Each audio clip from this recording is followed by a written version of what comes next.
Welcome to TMZ Live. Harvey Levin here. Charles here. Welcome back. The band is back together. Yeah. How about that? Woo. Okay. Big news. We are going to start with Diddy because there is something about this. Honestly, it doesn't make sense. Not this part. Cassie, who is the star witness in this case. She is referred to in the indictment as victim one. And everybody knows it's her because they reference her with respect to the beating video. So we know Cassie is victim one. She is going to display herself as Cassie. She's not going to be anonymous. Right. There was talk about that, but there are 3 other alleged victims. And somehow the feds are saying, we will keep them anonymous. And that doesn't make sense to me. What they are saying, what the feds have said is that victims 2, 3, and 4 will testify but use pseudonyms, not even like initials. They're just going to have some pseudonym that they use when referring to victims 2, 3, and 4 who are expected to testify. So the guy to my left could go as Jeffrey Goldstein, but we know it's not Jeffrey Goldstein because I'm looking at him right now. Are you saying I could not be named Jeffrey Goldstein? What are you trying to say? For all sorts of reasons. What are you trying to say, Harvey? For all sorts of reasons. You're not Jeffrey Goldstein. You don't know who my daddy is. But it is going to be interesting once the trial starts. So you'll have Cassie testifying, a pregnant Cassie, by the way, testifying openly in court. But what they do with the other 3, I mean, there are a number of ways they could do it. I spoke to somebody connected to the defense, and all I got back is, that's impossible. Well, there are certainly people who are going to know who it is. I would imagine they have to let the jury see the face. They're going to take the stand. And yes, because, look, one of the things about testifying in a case is the jury isn't just listening. They are looking. They are looking at facial expressions, body language, reactions, hesitation, reactions, all of that. And, if they, put them in a different room and blur their face, that opens the door, if Diddy gets convicted, to an appeal. So the other option would be to clear the court, but the media is still going to, you can't not have the media in there. Well, I mean, they could seal it because, but that doesn't make sense. I can't imagine they're going to seal this case. They seal, certain child custody cases, guardianship cases. Britney Spears, for example, that was all sealed. You couldn't go in. This is different. Could they seal it because you're dealing with alleged sexual assault victims? No, I mean, if you look at the history, at least, look, I don't know what the feds are thinking, but that's not what happens in court. And again, I just had a very cursory talk with somebody who said, connected to the defense team, that's just impossible. It's not going to happen. I don't see how it happens. I think it's really difficult to do, but the feds have some competing interests here. This is a case that involves sex trafficking. You've had child sex trafficking cases where you can blur witnesses' faces. You're absolutely right, though, that the jury will want to see the credibility and make those determinations based on body language and facial expressions. But there are other interests involved here. And if those other 3 victims want to preserve their anonymity and did that in exchange for cooperation with the feds' case against Diddy, they're going to try to accommodate them. But wait a minute. You don't think there is grounds for appeal if they blur their face and have them testify in another room? They're adults. Yeah, look, I think Diddy's team will certainly see it as a ground for appeal, right? They can say, like, how could the jury... Do you see it that way? I don't know. It depends on what sort of restrictions and how they balance the competing concerns there. Diddy certainly has a right to confront the people who are testifying against him. That is a core constitutional right, and to the extent that's undermined in any way, it would be grounds for appeal. But the feds do have a case for protecting some of the anonymity of people to encourage people to come forward. They never said in the legal papers how they're going to protect their anonymity. They never explained it. Yeah. So I just don't get it. I don't understand how they do it.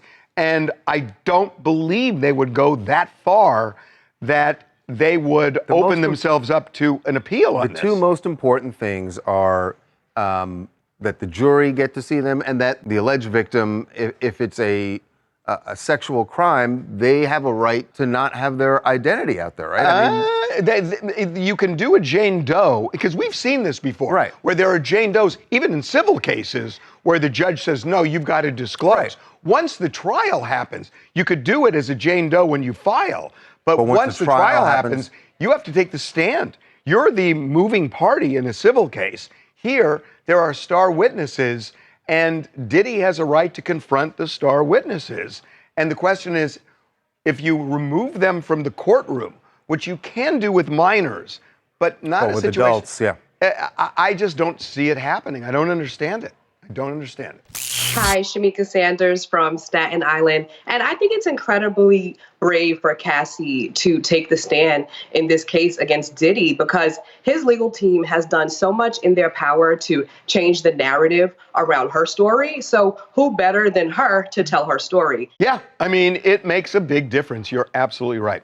Okay, now to another case, another legal case. To the Menendez brothers, who have a big week ahead because their resentencing hearing will happen on scheduled for Friday. Now, the bigger date, I think, for them is what the governor has already laid in motion, which is they go before the parole board in June. So I guess resentencing, the best they could hope for is that the judge says he's going to change his sentence. No, it's on not. Friday. No. That is what is on the table right now, which is if the judge changes the sentence and eliminates life without parole, then it goes to the parole board, but it's already at the parole board, so it seems irrelevant, right? Because the parole board's already hearing it based on what the governor asked them to do. So regardless of what happens on Friday, they still got to wait. Here's why I said no. There's something else that their lawyer, Mark Garagos, is going to ask for. He is not just going to ask for resentencing. He is going to ask that the judge change the conviction from murder to manslaughter. And because it's based on this whole imperfect self-defense that was available in the first trial, but not the second. And he's going to say, change it to manslaughter. Well, if that happens, they're instantly freed because they've served more than 3 times the max. So that's why this hearing really matters. Not really because of the resentencing, which everybody's making a big deal about because it's already at the parole board. Right. But if Garagos gets his way, they could be out on Friday. Well, I don't know that that's going to happen, but that's what he's gunning for. Mark Garagos is the person to talk to, and you and Mark Garagos spoke with Eric and Lyle Menendez. They were in prison. You had a prison interview with them, which is the subject of our documentary that is premiering tonight on Fox, The Menendez Brothers, The Prison Interview. It is a really remarkable. Now, if they get to the parole board, the hearing, you're going to hear them in this documentary talking about the things that the parole board cares about, that they're looking very closely at. What have they done as far as rehabilitation? Rehabilitation and safety to the community. Those are the 2 factors that the parole board looks at. And I think when you hear them on this special tonight, I think you get to decide whether or not, one, have they been rehabilitated? And you can be the judge. Do you feel like they are a danger to society? Listen to what they said to Harvey and to Mark about their life in prison and how it's changed with all of the all this attention and the possibility of getting out of prison. Hope for the future is really kind of a new thing for us, I think. I think Eric would probably agree with that. It's not something that we spend a lot of time on. I'm striving to be a better person every day, and I want to be a person that my family can be proud of. The 360-degree evaluation of where they are, where they've been, and where they're going to be is incredible. Their entire life, they've been spoiled. They've been coddled, and they've always got what they want, and this is just something they want. They want to get out of prison. Who I've evolved into, who I've seen Lyle evolve into. I'm beginning to like myself, to be proud of myself, and find it okay to like myself. You never know how long you've been blessed to be on the earth, so we don't just sit around waiting for something. They have done a lot of good things in prison, but I cannot fathom the fact that they should get out. They should not be released from prison. And I know, Harvey, we go back and forth on this so much, but I can't. I do not want to be living in California and knowing that they're out. I just don't understand it. Courtney, I mean, look, polls have been done. This is a very polarizing issue. Split down the middle. And I get, you don't really feel like there's a danger of them being out, right? I mean, if your position is, I don't think they should get out because of how heinous the crime was, that's one thing. But there's certainly, I hear nothing in them that makes me go like, all right, if these guys get out, they're a danger to society. They're that great part I don't liars. see. We saw them on the stand lie over and over 40 again. years so ago, I don't Courtney. care. They Well, no, can no, no. still Well, do no, But it. that makes a difference. No, actually, How does it? Well, no, but hold on.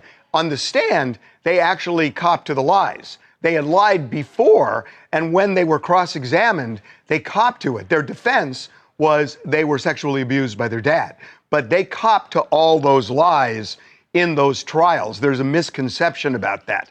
I think the bigger thing right now is, and the shocking thing to me, is Governor Newsom, that he has taken the reins of this case, and he's gonna run for president in 2028.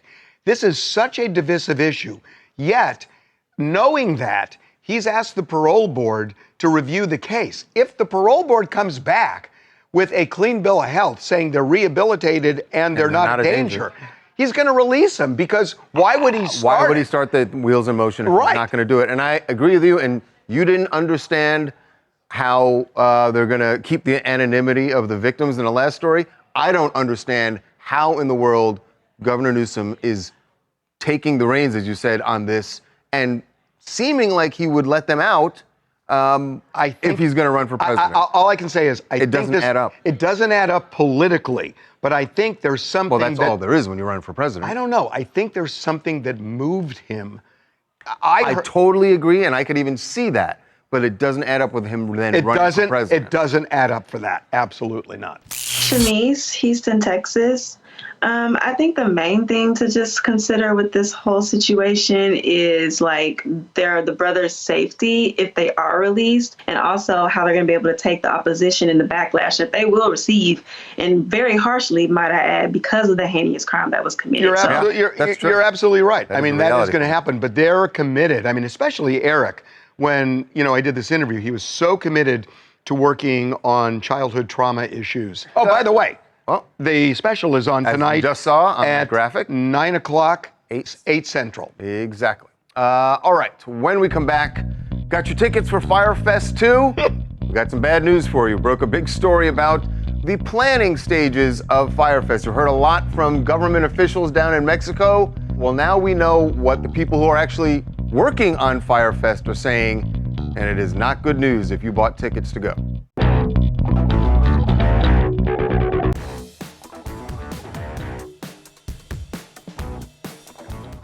Fyre Fest. You just say the name and you think bad stuff's going to happen. Fool me once. Because that's what happened in the first one. Yes, definitely a lot of people were fooled at Fyre Fest, but then they've been planning Fyre Fest 2. It's supposed to go down at the end of May. Some of the people who are organizing it, they say it's over. At least it's over in Mexico. It's not happening on the scheduled day and location, at least according to the text messages that we've seen. From a event organizer, a main event organizer. Right. So this was the exchange. A friend says, "You guys making any progress?" The person involved in the planning of Fyre Fest 2 said, "No, Mexican government is a joke." The person says, "I'm telling you, that's a true story." And then they said, they blanked us. We're going to start exposing stuff. We have all the receipts. As of now, we won't be hosting a festival in Playa del Carmen. That's where it was supposed to be happening in Mexico. So the receipts they're referring to is they're saying that the government gave the green light to have this festival, and they just got word from the government. They said, "Oh, we don't know anything about this." And it's like, yes, you do. You approved it. That's what they're saying. Billy McFarland and company have been saying that the government told us we're A-okay. A-okay, we're going ahead. This is going to happen. But reporters kept contacting, and I think probably some concert goers contacting the government in Playa del Carmen, and they would say, "We don't know anything about this, don't know anything about that event." So something clearly did not look right to the public, But now we found out what they're saying behind the scenes, and it is not right. The reality is here, this was never going to happen there. I mean, we've had Billy on TMZ Live twice now. It still hasn't happened. I just think it's a lot of talk. And when we called him for this story over the weekend, he declined to comment. I mean, he didn't deny the story, so... And you remember when we had him on that in February, at that point, it was in a different location. It was at Isla Mujeres. Right. And they moved it. And then at some point, it moved. And he says, as of last week, he put up an Instagram post where he said that we have been in negotiation with the Mexican government since March 5th. Well, why did you tell us on February 26th that you had a day and location? It all seems really And so now weird. they're saying we may try to do this in another location, but it's supposed to happen in a month. And also, a little over a month and a half. It's end of May. And then people have bought plane. I mean, assuming they've sold tickets. Yeah. They bought plane tickets to Mexico, hotels in Mexico, or whatever. That's what I want to know. Because Billy, every time we've spoken to him, said that they are selling tickets. Right. If there's anyone out there who's actually purchased a ticket, we want to know. Hey, it's Savannah in South Carolina. Billy McFarland seems dead set on redemption through Firefest 2.0, and maybe he will find a new location. You would think this time around, considering what happened before, he'd be cautious, crossing every T, dotting every I, and it doesn't look like he's going to have the time to be able to do that. And I think he's letting the fact that he has something to prove to the world totally overshadow the logistics, and he's going to find himself in a very familiar situation. I got to be honest, he doesn't just have something to prove to the world. He's got, I think, like $20 million in restitution that he owes from the first Firefest. So he's trying to make money. The problem is, how are you doing it? And this feels like a calamity. Yeah. Okay, we are going to move on. Yes, to Russell Brand, who is reacting even more to the charges that he's facing now in the UK. We told you that he was hit with 4 different counts of sexual assault from cases dating back to 1999. He said that he has never been involved in anything but consensual sex. So he's denying the allegations and says he's looking forward to his day in court. So he had a live stream today. This morning, he was on his live stream, and he didn't, I don't know that this is what he's going to say on the stand if he takes the stand, but this is him explaining why. I guess this is explanation for why he's had nothing but consensual sex. It's difficult not to reflect that indeed the people participating in this are victims of a type, but not victims of me, because I've always been open. You can go and watch my stand-up comedy. You can read my book. I couldn't have been more clear that I was out there having sex with anybody who wanted to. And let me tell you, when you're a famous guy, people are up for it. People are up for it. I got to be honest with you. That was part of the reason I even bothered becoming famous in the first place, because I thought this will be a glorious opportunity for hedonistic adventure. Surely then my life will mean something. Surely I can find some value in the comfort of strangers. Surely I can lose myself in endless pleasure. He is still obviously denying that he ever, sexually assaulted anyone. But the weird thing is that he does keep circling back in his defense and talking about how, during this period of his life, he was on drugs, he was drinking a lot, he was partying. And to me, it kind of makes it seem like, when people are in that type of state, how does he know that these things didn't happen? Because he might have been blacked out and just didn't remember that any of this happened. What's interesting there, you heard him say, he's like, look, the people involved here may be victims, they're not victims of me. So what are they victims of then? And you didn't finish that. And what he's saying, again, like you said, we have no idea if he's even going to take the stand. Yeah. That a lot of times it's more on the alleged victims being examined and cross-examined than it is him, because generally they don't take the stand. Right. And by the way, if he sounds relaxed there, he certainly looks it as well. Over the weekend, he was out with his family in Florida on the beach, looking completely unbothered by this. He's denying it and just going ahead, living his life. Jackson, New York City. His comment was so weird to me. I think just because he wanted to do something doesn't necessarily mean the people that he's around or the people that he's engaging with want to do something as well. I don't like this story, and I hope that, it works itself out. But yeah, this is weird. And his comment was just not the vibe. Prosecutors have to come with more than he's got a weird energy. I'm curious, though, that his lawyer said, okay, yeah, do a live stream. Yeah, he does it every Monday, and I know. he said he was not going to stop. I know. Okay, we're taking a break. All right, when we come back, fallout from Donald Trump's tariffs. The president is going forward with this. We've all seen what it's doing to the market, but what is it doing to his relationship with Elon Musk? Some signs of a rift, what Elon is saying about the tariffs and how that's sitting with the president when we come back. TMZ's got every freaking thing. Big celebs, big stories, big events. Justin Timberlake made Portland kids' dream come true by joining a bike bus ride. And they always listen to Justin Timberlake. Cry me a river when they fall. Yeah, right. It's TMZ. As if President Trump doesn't have enough on his plate, he may be playing referee soon between two of his closest advisors who spent the weekend sniping at each other over those tariffs that you see the president touting as he did at the White House last week. The two people are Elon Musk and Peter Navarro. And Peter Navarro is a guy you've seen all over TV talking about the tariffs and saying why it's a great thing and everyone should just stay calm. Well, Elon Musk... Preston Trump. Yeah, Elon Musk spent the weekend... I guess in hip-hop they would say these are sneak disses or subliminals. He didn't say anything directly, but he replied to a bunch of other posts that went up on But he made X. his opinion pretty clear. Like, for instance, here is one where someone said, Peter Navarro explaining the tariffs, and contrary to the fake expert class that is usually on corporate media, Peter Navarro has a PhD in economics from Harvard. Elon Musk said, a PhD in econ from Harvard is a bad thing, not a good thing. That's hardly oblique. Yeah, we're going right at him. It's pretty clear. Well, Navarro responded to Elon Musk in a way that is definitely going to stoke the fire here. It was interesting to hear Elon Musk at the beginning talk about a zero tariff zone with Europe. He doesn't understand that. And the thing that's, I think, important about Elon to understand, he sells cars. That's what he does. And he's in Texas assembling cars that have big parts of that car from Mexico, China. The batteries come from Japan or China. The electronics come from Taiwan. And he's simply protecting his own interests, as any business person would do. Calling Elon Musk just a car salesman. Well, it's kind of weird because then Trump has put the car salesman in charge of government efficiency. So which is it, right? Right. So is there a rift brewing here?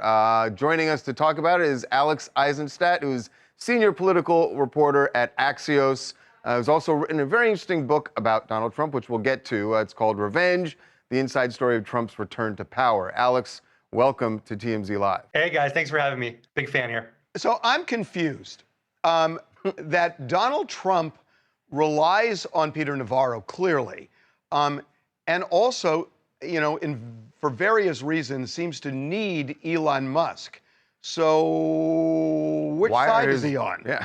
Look, I mean, this is the thing. We saw Trump do this in the first term, right? He's okay seeing people play off against one another. He's okay seeing his advisors on TV taking jabs at one another. This is Trump world for you, and may the best man win. But is it a good look for the president when he has put so much on these tariffs and you have arguably his number one guy taking shots at it? And honestly, it's not just Elon. There are other Republican legislators who are now speaking out about this because they're concerned about their asses when it comes election day. Right. So two things here, which is one, Trump, as I understand it from talking to someone very close to him today, is none too happy with the people undercutting him on tariffs. He does not want it. He does not like to see it. And you've seen some lawmakers come out over the last few days, you're right, criticizing tariffs, and he is none too happy about it.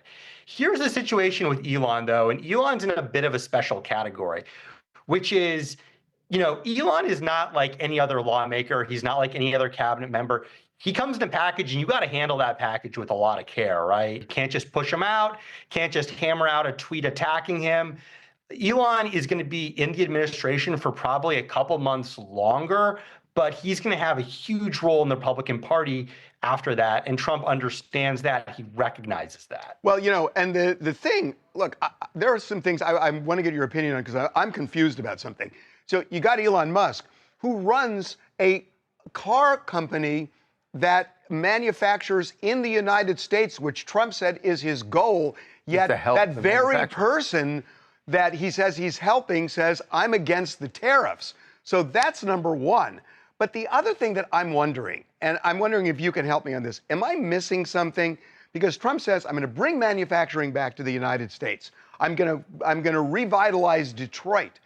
If they build, and I'm going to, it'll make employment surge where, we're going to hire all these people again.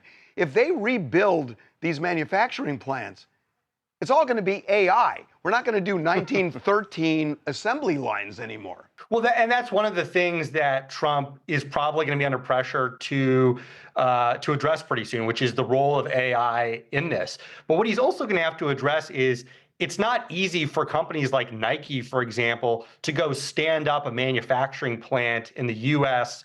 overnight, nor is it going to be easy for any other company to do that. So there's going to be a whole host of questions about how do you just redo things the way we do trade and manufacturing and stand up factories in the U.S. That's not going to happen quickly. And for those companies that are manufacturing things overseas, it's going to be pretty penny for them to do that. So there's a whole host of questions that are unaddressed right now. And until Trump addresses those questions, you're going to see a lot of churn and turnover in the market.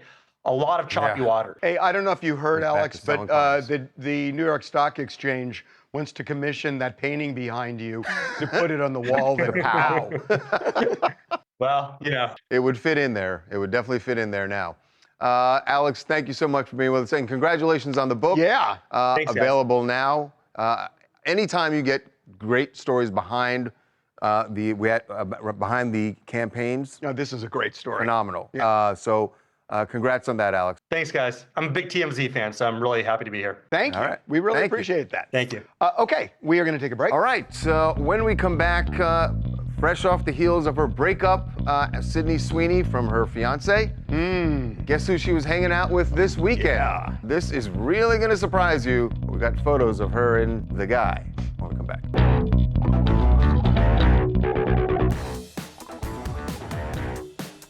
Welcome back to TMZ Live, and welcome back Sydney Sweeney's fiance. Former fiance. Former fiance, exactly. No, former fiance. You were, off on your fabulous... Whatever. Doing your fabulous things when we broke the story that Jonathan Davino and Sydney had been broken up. I knew that. Since January. But here they were this weekend. I wouldn't say it doesn't look like a very warm get together, but they were doing a little lunch. But here's the thing about it. And talking about things. I mean, I don't know what they're talking about, but number one, she's dressed like the Unabomber, so she didn't want to be seen. Very clearly did not want to be seen. And number two, it's like, if it's really that acrimonious, why are they going out? Why aren't they doing it like in a private place? So that's why. Who said? But it doesn't have to be acrimonious. I mean, I know you're thinking acrimonious because they broke off an engagement. Yeah, you were saying it was tense, and I don't know. You don't think that was? I have a theory here. So obviously we know they broke up, right? But there still seems to be like some kind of conversations going on between them. I think the dog in this photo is the key, their dog Tank.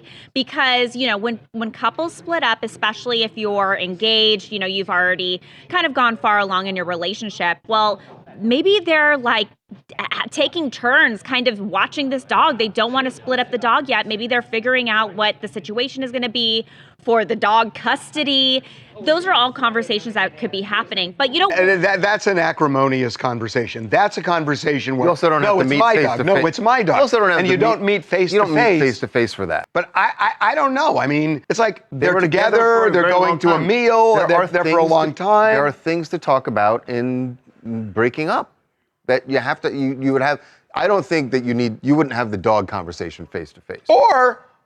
No. How do you know? No. Well, how do you know?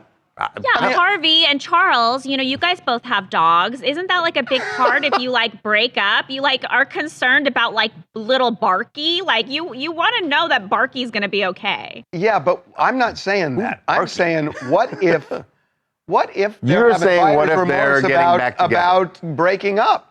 I don't know. I mean, it's a possibility. Sure, it's a possibility. Well, but they're going out to a restaurant, and why are they doing that? You wouldn't have that conversation out at a restaurant. If you're really you've been broken up since January, and now it's April, and you want to talk about possibly getting back together, you're not doing it sitting out at a restaurant where other people. You would have that conversation where? Someplace private. Where? I mean, I don't know. At a house? That seems more uncomfortable than saying, meet me at a restaurant. I want to talk to you. I mean, because the getting back together conversation is a potentially intense, maybe crying that happens. Charlie, you're not going to do that in public. Charlie, play this game with me just for a second. Okay, are we dating? No, if I'm right, Why'd you jump to that game? If I'm right, that maybe there's some talk about should we possibly get back together, whose move was that? Was it Sydney's or was it Jonathan? I feel like Jonathan probably reached out. He probably saw those sexy photos of her with Emily Ratajkowski over the weekend. He saw that she deleted a photo of him, and he's like, oh no, I don't want to be in the doghouse, no pun intended. And then he probably sent her a text. He's already in the doghouse. They broke off their engagement. It could have been her too, because sometimes girls will be like, I want my stuff back. And then they reach out, and then you start communicating again as well. I don't know. Did we play the game? Yeah, we did. The game's over? The game's over. Game's over. Hi, this is Adrienne from Washington, D.C. So what I think happened here is I don't think this is romantic.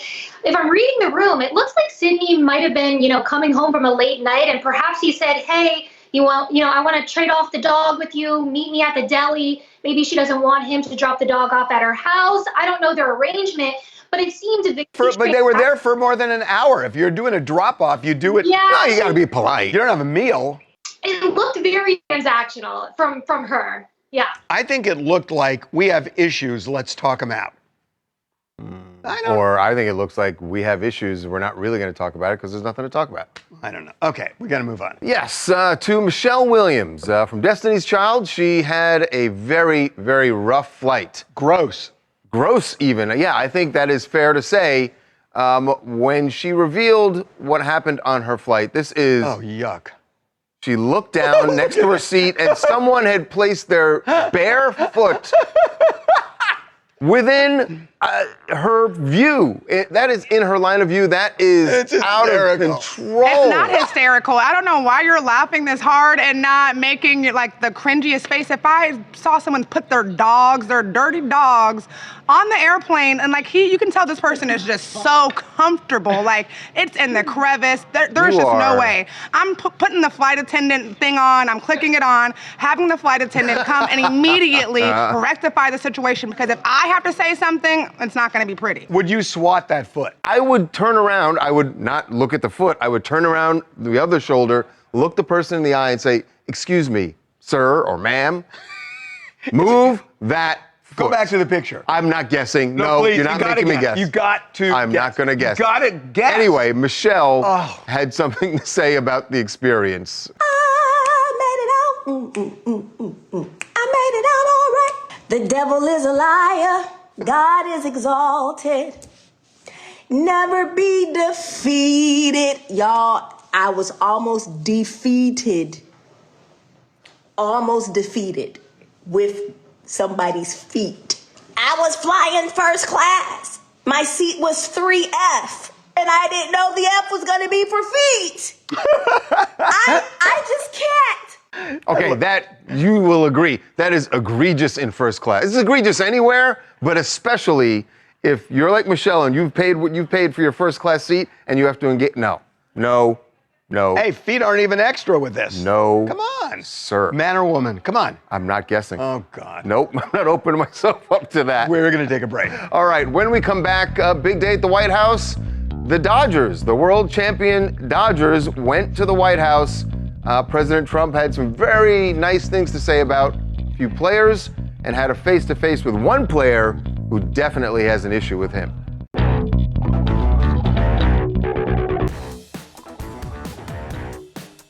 Baseball fever back at the White House because the world champion Los Angeles Dodgers were there today. And, this is, it used to be that sports teams, the champions, always just went to the White House. Now every time it's are they going to go? It's become political. But the whole team was there. God, look how many people are watching. Jeez. A lot of people watching. President Trump had some great things to say about. He went through Shohei Ohtani's stats and said what an amazing season. He also took a shot. Although he put a tariff on him. That's actually not funny because I could see where he'd go like, well, that's a Japanese import. So anyway, but there was another Dodger player who was almost not going to go. Mookie Betts said that this was a difficult decision for him. When he was with the Red Sox and they won the World Series in 2018, he decided to not go with the team to the White House, that he just opposed President Trump's policies. But this time around, he decided to go. And I'm sure that the president was aware of this conversation with Mookie. Are you kidding? And he kind of singled him out at one point during the ceremony. Key players battled back from midseason injuries to help deliver the National League pennant, including superstars Mookie Betts. Oh, is he good?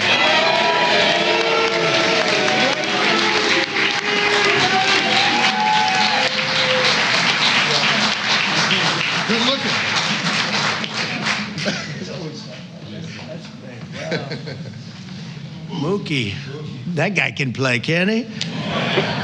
You're not shocked he didn't take a jab. Are you kidding? No, I wouldn't think he would. Oh my I wouldn't think he would. Because I'm he not wants either, other. Harvey. Because if he does that, now you have other teams going to be like, oh, well, we're not going to go. Listen, You say have- what you you want have to about be a Trump, gracious but host. he forgives people. His vice president called him Hitler a couple years back. I mean, the guy can forgive. I guess there is that. There is that. That's a pretty good point, wasn't it? That was a good point. Hi, everybody. Ashley from Sierra Vista, Arizona. This story makes me wonder if Mookie, and it kind of looks like he did change how he feels about Trump. Maybe he thinks it's a good chance to celebrate and talk about important issues. His decision kind of shows maybe he's trying to navigate a complicated situation and maybe inspire others to as well. No, I don't think he's changed his opinion on President Trump. I think he didn't want to be the sideshow, and he didn't want to disrupt the team. Yeah, he said he chemistry. felt like last time it became too much about him when it should have been a team accomplishment that they were celebrating. I think that's why. I don't think he's a Trump fan. Okay. All right. Every weekend, we put polls up on our website to see how you feel about things that we wrote about and talked about last week. We did it. Well, here are the results. Well, I wonder what. So this. Oh, I this want to see voting what would they have- say. Sydney Sweeney and fiance separated. Still a chance or donezo for good? Oh my God. Oh, well, look at that. But As they were voting, But they this, were. this may have been No, this is pre-Delhi. before. It is. Pre-Delhi. Yes, Pre-Delhi. because the Delhi photos we didn't get to Right. this morning. Trump tariffs, just short-term pain or absolute bloodbath? They gotta be. They gotta vote with your pocketbook. They gotta be, and they did. Mm-hmm. Okay, Cory Booker, after marathon speech, New Dems front runner or just exhausted? I thought You wanted to you did pee, it wrong. Go to the Pee or bathroom. One or think two. I think he was wearing Depends. He said they told us on the record he was not. It's hard to. Anyway, what's the answer? Just exhausted. Yeah, of course. I think he might be. He's certainly put How himself. do you go 24 hours without peeing? I can't do it for. I had to fast. I know, but fasting is not the same thing. I don't. It depends. Okay, we're going to take a break. All right. When we come back, Damon Wayans has an interesting reveal about his dating life and a family member who also dated someone that he was dating. How he explains this, you'll see when we come back. There is a hearing set for mid-April to decide whether to re-sentence the Menendez brothers. A TMZ exclusive. You have a call from Lyle Menendez. The interview 35 years in the making. My brother and I are cautiously hopeful who I've evolved into, who I've seen Lyle evolve into. They're completely different men. Have they served their time? Would they really pose a danger to society? Do you want to have them over for a dinner party at your house, Harvey? TMZ presents The Menendez Brothers, The Prison Interview, tonight at 9, 8 central on Fox. Forget bro code. In the Wayans family, you need uncle code or nephew No. code. Maybe. There is nothing familial about this, okay? It's bro code. But it's not his bro. It's not his friend. It's not his brother. It's his nephew. So Damon Wayans was on Club Shay Shay. This is what he said to Shannon Sharpe about someone he's dated in the past. This can't be true. That you dated the same woman as your nephew once? Yeah. I was in love with her. That's the thing. Come on, you ain't never did. Hell no, I ain't never did the that. Jackson 5. No. Did you know her originally? Did she know originally that? Yes, when I met her. So I got divorced, and I was by myself for 2 years. Right. Right. And then I saw her, and I was just like, oh my God, I'm in love. And I found out my nephew had dated. I'm like, what's up with that? He goes, oh, that's you. I was like, okay, pass the Kvassier. Let's go. Bring that down. Why is that bad? No, I'm actually. I know that's really funny. Why is that so awful? It's not familial. It's like, okay, it's your nephew. I mean, there are so many cases where, like, there's a husband and wife and one of them dies and their best friend hooks up with the survivor. Happens all the time. Right, and that's not familial. So what, but this isn't familiar. It's your nephew is your ex-girlfriend. You have a nephew. Yeah. How would your nephew feel? It's not going to work with me. I mean, never mind. Hey, it's Melissa from Washington. The pickings are slim, but still, like, it is a little bit weird. So can you not find somebody else? I mean, she might be hot and everything, but come on. Well, but there are a lot of weigh-ins, and so it's hard to not get somebody when you think about it, right? What else you guys want to talk about? Hi, Tina from upstate New York. Just to touch on the Cassie and Diddy story, Cassie has really displayed just such bravery since 2023 and the lawsuit, standing up against such a huge mogul and now testifying against him in the upcoming trial. It's really interesting to see, but it's also inspirational for domestic violence victims and survivors everywhere. It's not easy. It takes a lot of courage to stand up to your abuser and to speak publicly about your experiences and her experiences. It's very powerful. I hope justice will be served. She will definitely be the star witness. I don't think there's any question about it. Okay, one more. Hi, my name's Sierra Simone. I'm from Chicago, Illinois. I'm going to be commenting on the Menendez brothers. I feel like if they're showing real growth and accountability, then they deserve to be heard. Prison isn't just about punishment. It should be about rehabilitation as well. Well, that's the system. We will see what happens. We're taking a break. All right, when we come back, Mariah Carey's latest performance did not go over well with her son. Funny. You have got to see what happened when Rocky was on his live stream, and guess who showed up?